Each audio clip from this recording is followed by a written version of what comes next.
بسم الله الرحمن الرحيم. انا ببدأ فيديو جديد اهو.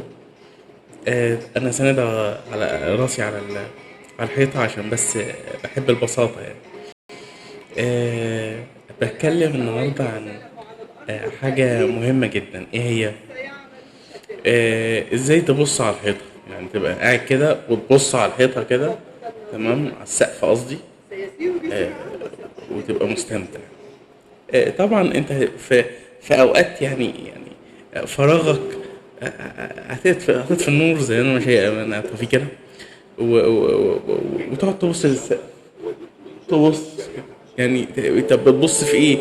في حاجه في السقف؟ لا مفيش. ما هي حيطه برضو، حيطه بس عاليه لفوق. والله انا بحب الوضع ده. مش انا كمحمد، لا، انا كمصري يعني، كبشر او مصريين في مصر يعني، او بشر مصريين يعني، اي حاجه، تمام. فبتحس بمتعه لذيذه، فارغه يعني. وحبذا بقى لو عملت شويه شاي كده، يا سلام.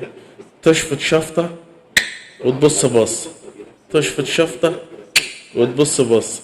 متعه يا جماعه، متعه جميله جدا.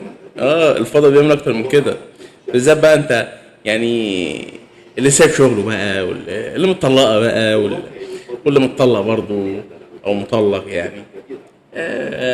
فاضي، مش لا عارف تتجوز، مش لاقي تاكل، يعمل اي حاجه يعني. بص للسقف، اهم حاجه تبص للسقف، تقول له انا جامد، انا قوي، انت مش هتقدر عليا.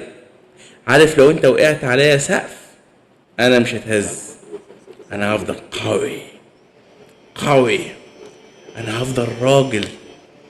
هتقنع نفسك، ولا العظيم ممكن يعني تحط ايدك في السقف ده تكسره، تكسره امال.